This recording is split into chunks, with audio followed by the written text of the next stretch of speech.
Hi, everyone. Thank you very much for joining me today for a webinar on Cambridge assessment. I think we're still waiting for a couple more attendees to join in, so I'm just going to go ahead and give it like 30 seconds to 1 more minute, and we're going to get started after that. Okay, so please sit back and relax, and we're going to be starting our webinar shortly.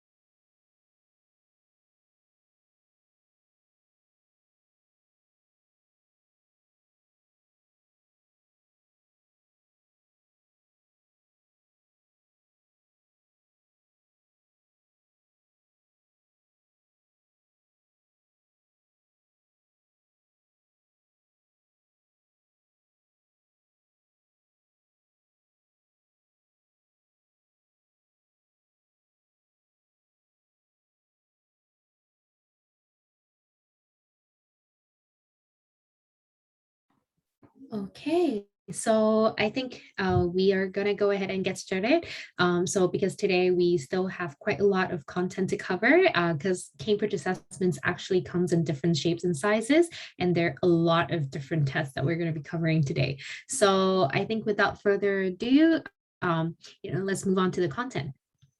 So for those of you who don't know me yet, I actually see some familiar names here. Hi, Marriott. It's very good to see you spending your Saturday night with us, learning about Cambridge assessment. But for those of you who don't already know me, my name's Ariel. I'm the co-founder of Millie, and I'm also the global head counsel of the company.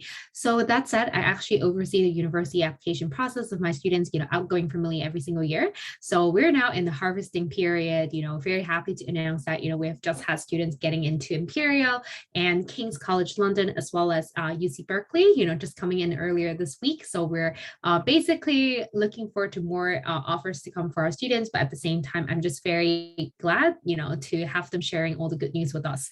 So before I found Millie, I was actually an in-school guidance counselor in 2 Ivy World schools in Hong Kong, with one of them being my very own alma mater, the United World College of Hong Kong.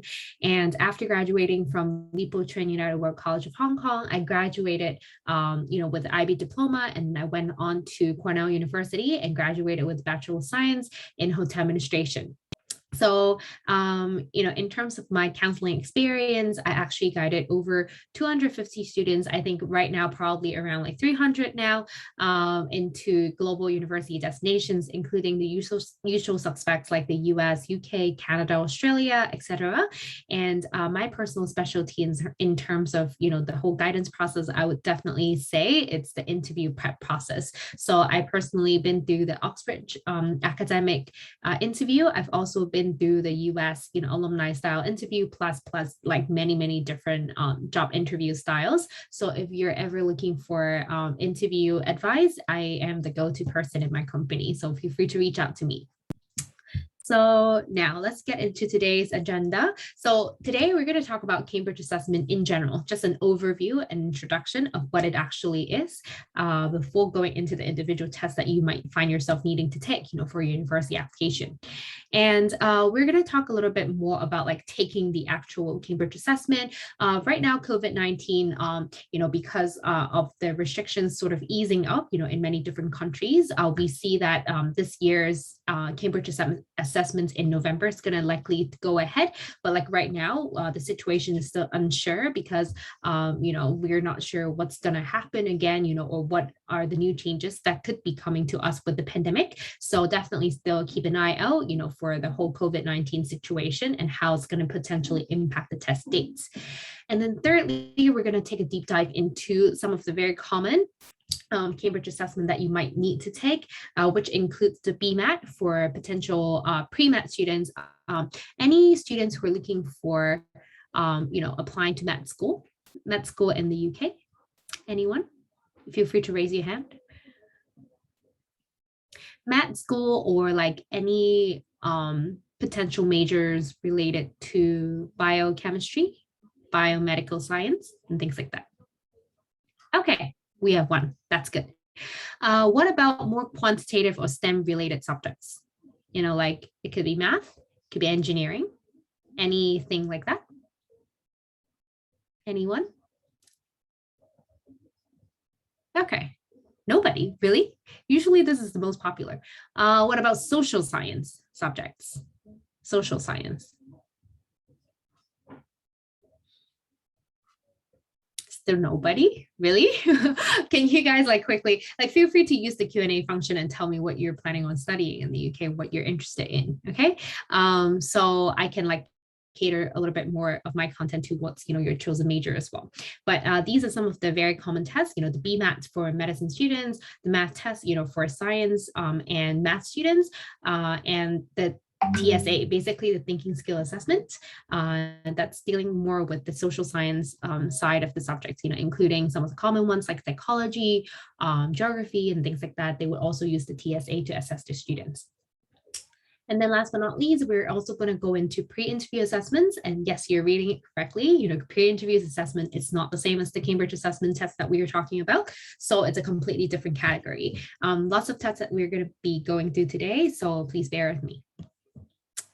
So in terms of the overview, first of all, you need to understand that basically Cambridge assessment is an admission testing devised by the Cambridge Assessment Center, and then it is applicable to students who might be applying for the top university programs offered by Oxford, Cambridge, and sometimes even Imperial and Warwick, etc.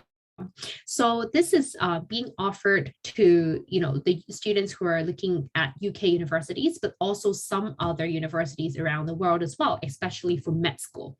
So this is not the same as the IGCSE or A-level exam board that you guys might be familiar with. You may have heard of the Cambridge assessment or Cambridge exam.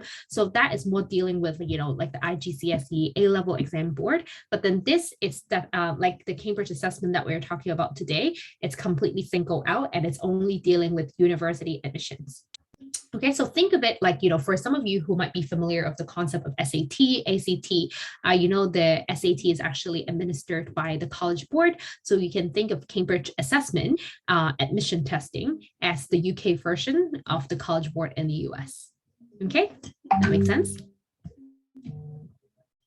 Okay, so with that said, actually the Cambridge assessment includes, you might have heard of the STEP test if you guys are looking at advanced math courses.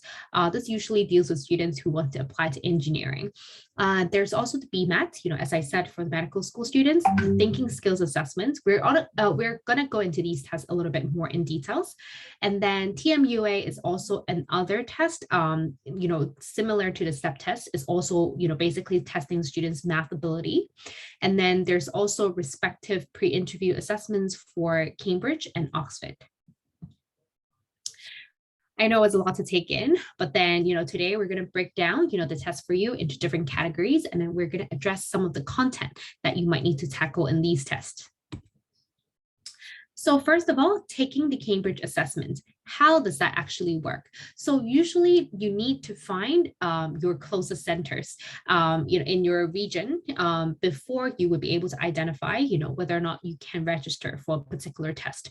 For example, where I'm based at, I'm based in Hong Kong, and a lot of the Hong Kong students, they actually take it with the British Council. So actually the British Council worldwide, they administer a lot of these Cambridge assessments, for students from all around the world. So if you do have a British Council in your city or in your country, I would definitely recommend to check that out first, and then we can see whether or not they would administer, your type of test, because all the students, if depending on your major, would be requested to take a different Cambridge assessment. So usually British Council is the central location where you can take all sort of tests, and then you need to register with the council way in advance to secure a seat for your chosen test. So in order to find the test center near your location, you can visit admissionstesting.org/find a center. So this is the designated website for Cambridge assessment, and all the test dates and all the types of tests, the test center locations and things like that, you can definitely find from this website. Okay, and then for some of the schools, international schools, for example, my mater, the United World College of Hong Kong, they actually is already a test center. So what that means, the school is already registered with Cambridge Assessment to be an authorized test center to host the testing for them. So if you're a student of that school, you don't have to travel to any public center to take the exam, right? So what you need to do is only to register the exam with your counselor, and then he or she will be able to request the test paper for you directly from Cambridge Assessment to be sent over to your school. So you're taking the test in school instead of taking it from a public center, which is much more convenient, and it's also good for you to take the test in a very familiar setting. Right. So please check with your school and your school counselor to see if they have any special arrangements, for your Cambridge assessments, or do you need to travel to a local center? So in terms of the timeline, right? So how early does registration open? Because these tests, they all comes in and basically they all have like different test dates, although there's a major test date where a lot of the tests would take place. However, some of the math tests and things like that, they would differ in terms of, the test dates itself and also when the results going to come out. So today, we're going to use more of a overall timeline view instead of pinpointing the exact test date, to share with you guys. So usually 2 months, before the actual assessment dates, for example, if you're taking the test that would be, operating around like November time, then around September, you would need to the registration would already be open and you need to go online and secure your test center. And then 1.5 months before the actual exam, this is the deadline for any paper change request. So if you would want to cancel, or if you would like to have special arrangements and things like that, you would need to request it by then. And then usually 1 month before the application, before the actual test dates, the registration would close. So for most of you guys, the registration would close around October time if you are to take the November test. And then the exam center access arrangement deadline, should you need any special request, if you register late, you would obviously bear the fee extra fee, for the late registration. But then the deadline, for all of these is basically 2 weeks before the test date. Okay, so when it comes to the test dates, you take the test either at school or the test center. And 1 month after the test, you would normally get your results back. And some of the tests, they actually do not share the score with the students directly. They actually just directly send it over to the university that you're applying to, be it Oxford or Cambridge or, Imperial or some other schools. Okay, so this, that's why here there's a remark that says, getting the results back is only applicable to certain exams, because a lot of them, you won't get the score, but the university would get it themselves.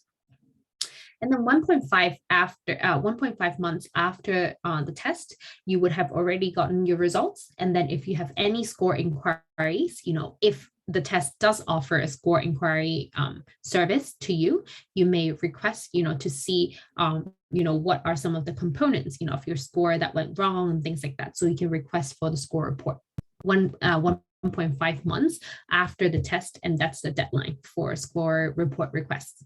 Okay. Does it make sense so far? Makes sense for everybody? So if you have any questions, please feel free to pop it in the Q&A chat room. I'm happy to take any questions, during the entire presentation. Okay. Now, so basically, to summarize the previous 2 slides, you need to definitely check the admissionstesting.org, the official website for Cambridge assessments, in order to find out the specific test dates, for your test, so that you can plan ahead, especially on the registration part, on when to do the preparation, for your test taking, when you would be receiving your scores. Just be really savvy with these dates, because I've had situations where students miss the deadlines and then they're not able to take the test, and their entire application is not being considered by the university at all because they can't produce the test scores on time. Okay. So let's take a look at some specifics. Now, So for students who are interested in the field of like sciences, especially biomedical science, actually the BMAT is tailor-made for you guys, the med school students and biomedical science students. So a lot of students who are looking at healthcare related courses would definitely need to take this test as well.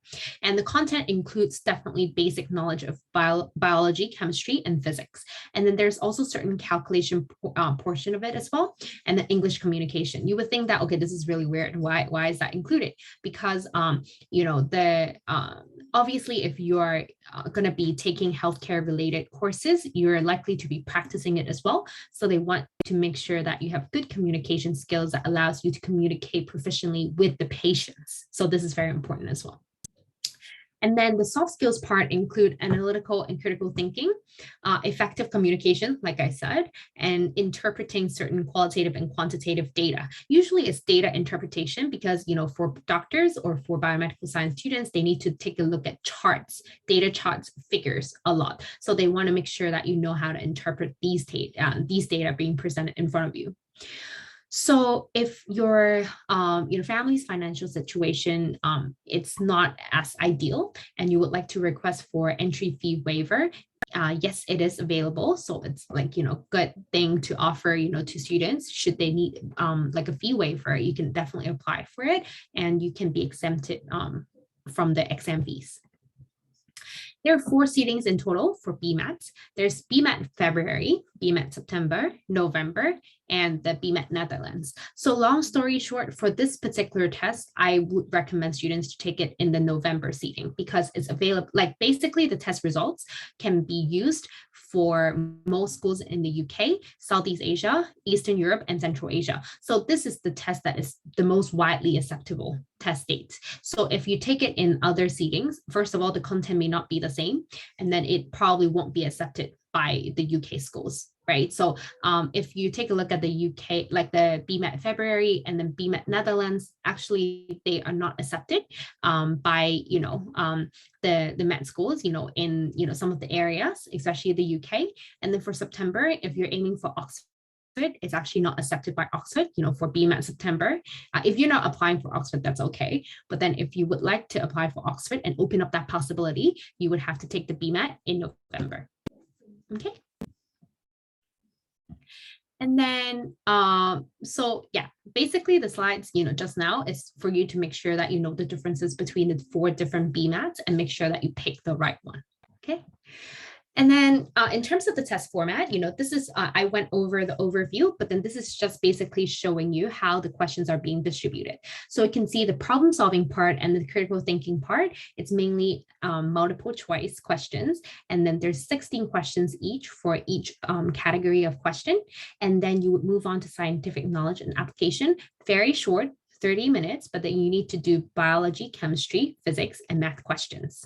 And then there's the writing task, that is about, this is a little bit more about like your critical thinking. So it's also a little bit about ethics because, when you're involved in healthcare, if you're involved in medicine field, oftentimes you will find yourself having to make ethical judgments, right? So this is more for you to analyze, the scenario given to you and come up with your own judgment. So for the math test, so there are actually 3 different types of math tests, and then we're gonna, dissect it for you here.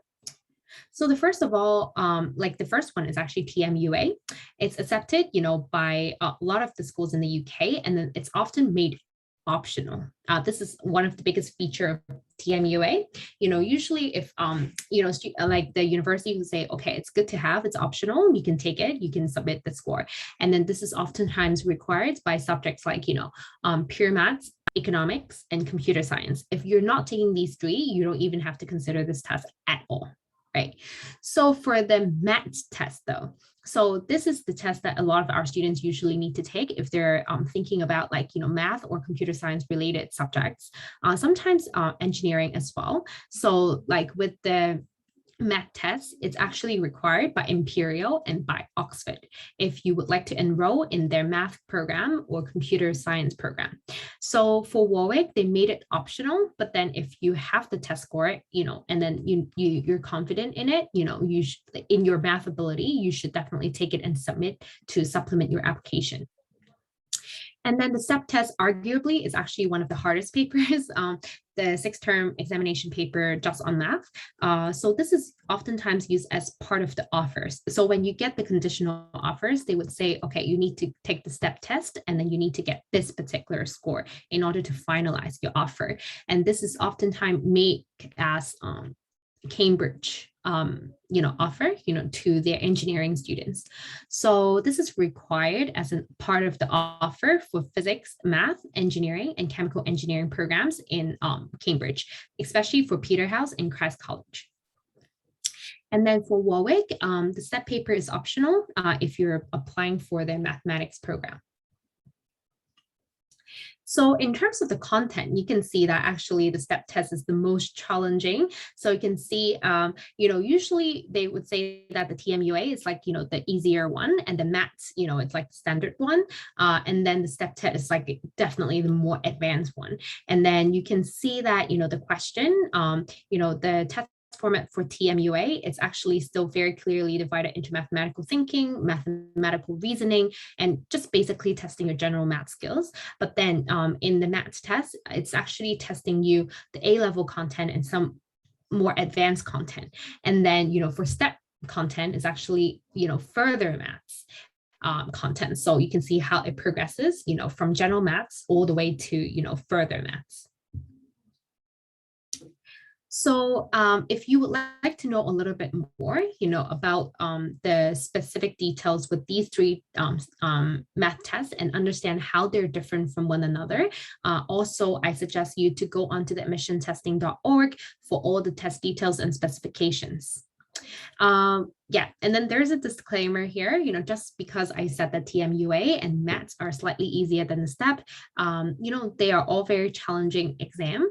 It's just the coverage, of the topic could be a little bit more different. And then depending on your strength in your math ability, you might find one test easier than the other. But in general, this is usually how our students would consider the level of difficulty. Now, for thinking skill assessment, this is actually a very common test that a lot of the, Oxbridge applicants would find themselves needing to take. So this is actually a computer-based and paper-based test on critical thinking and problem-solving ability. So you can think of it as an aptitude test. So in TSA, there are two sections. The first section would be the multiple choice question on numerical reasoning, critical thinking, and also problem-solving skills. And then for section 2 is actually essay-based questions. So you need to pick one question to answer out of the 4 essay questions being presented to you. You have 30 minutes, and basically it's testing your ability to organize ideas and communicate them effectively. So, this is actually quite a standard thing, for a lot of high school students to do, but then 30 minutes is actually quite a short time frame for you to put like a good essay together. So I would say, definitely you need to practice a little bit more in terms of like the format of argumentative essay writing. And good thing is, the TSA doesn't charge a student. So if you're required to take it for admission of like your chosen program in Oxbridge, you don't have to like pay for any exam fees.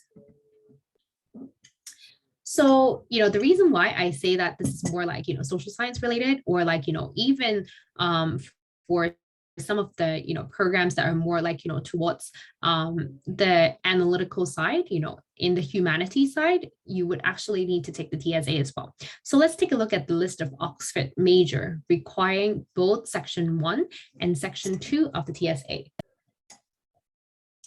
So we can actually see some of the very popular majors here, like economics and management, very popular.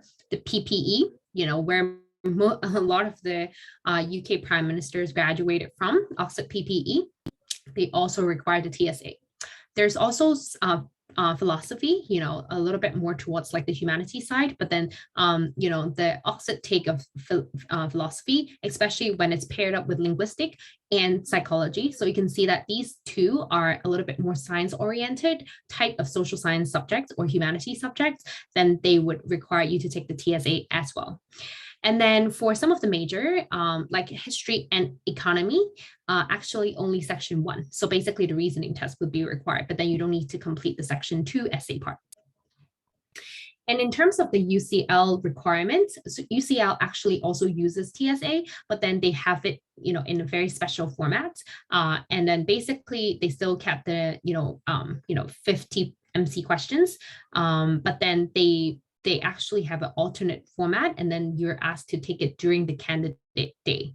And this is required for students who want to do the European Social and Political Studies and International Social and Political Studies.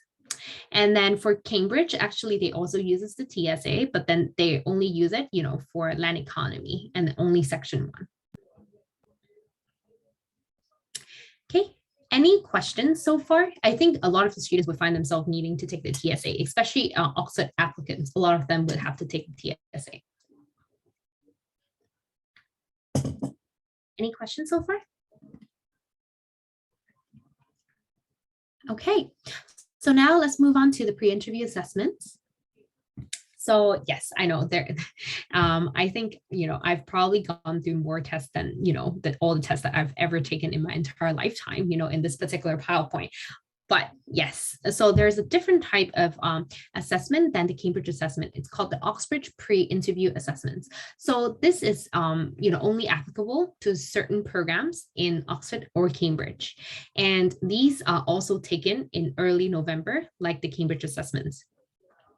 So the key points here, it's important to note that they're basically testing your aptitude. It's not about your subject knowledge, but then not proficiency in subject knowledge, but then your aptitude, whether or not you can think, in the way that they require the students in that particular major to think. Okay. So here it says no fee, but then there might be a test center fee. What does that mean? So if your school is already a test center, obviously there will be no fees for you guys to take the pre-interview assessments. However, if your school, it's not like a test center itself, and then you need to go outside to public test center to take like a British Council center, they might charge you, for like a potential fee, like a small fee for you to, use their test administration services. Does it make sense? Okay. Yeah, actually, I have a question here. Okay, is there a possibility we could run through the LNET? So actually, this is a very good question because a lot of the law students, they would have to take the LNET, for, very top institutions like the Oxford, right? However, because, LNET is actually not part of the Cambridge assessment, it's being administered by Pearson. So that's why today we're not covering it, but this is a very good question. We can definitely add the slides, in future presentation, but to answer that in short, LNET, for students who are thinking about the law school in the UK, especially the more competitive one, they actually do require the LNET, and LNET seats fill up so fast. Especially for where I'm coming from, Hong Kong students, they really like to go to the UK to take the law program there. So seats fill up so fast. I had students who need to travel to Singapore just to take the LNET because there's no more seats, in the entire Hong Kong. So for LNET, one advice, definitely you need to register early. And then the test format, it's also a lot more aptitude based, and you need to be really good at reading comprehension, which is quite a straightforward thing to anticipate. You're applying for your law degree. Comprehending text, coming up with the judgment. So it's very logical deduction, and also in terms of comprehension of very complicated and dense text, whether or not you can understand, after reading the text, what that means and what are some of the information that can help you drive your conclusion. So, definitely you need to practice the logic behind in order to ace the LNET. And for a lot of our students, they actually do a lot of past papers, before they go into taking the LNET. And we also have mentors who specializes in LNET because it's definitely a very specific skill set that would be required of law students. Okay, so register early and remember to do past paper, for LNET. I hope that answers your question. I'm sorry we're not covering today just because LNET is not part of the Cambridge assessment, but I try my best to answer. Yeah. Okay, so apart from the TM MUA that I talked about, and see that I don't basically manage to come up with a different admission test for every single major that they offer, right? So for engineering major, if you're going to, the Cambridge side, for application, you would need to take the ENGAA. So basically a test specifically devised, multiple choice test devised for engineers, and basically testing you on your physics understanding and math understanding.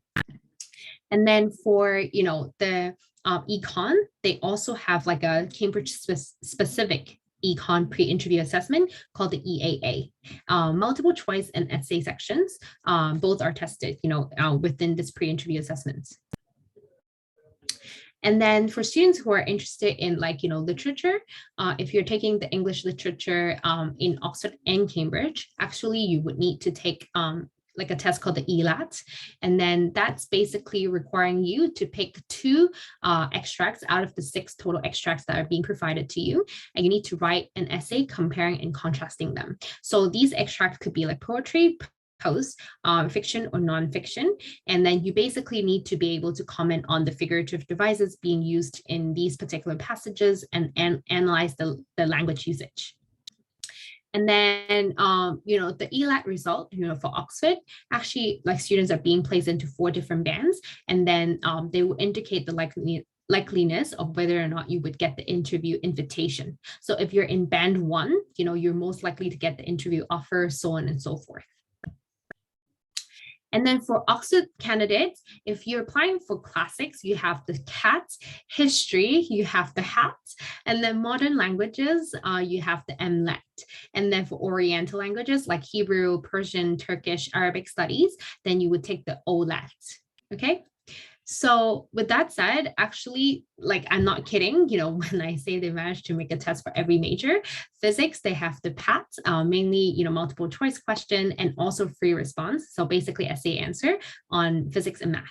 And then philosophy, they have another test, for basically testing your writing on structure responses. See, this, it says no prior knowledge required, because obviously, understandably, a lot of the students, they won't have philosophy as part of their high school curriculum, right? However, this, that's why it's said aptitude is more important than the proficiency of the knowledge itself. They want to see whether or not you can think, whether or not you have the ability to think like a potential philosophy student, not assuming that you already have a lot of philosophy knowledge. So that logic goes, with a lot of the other tests like the LNET, right?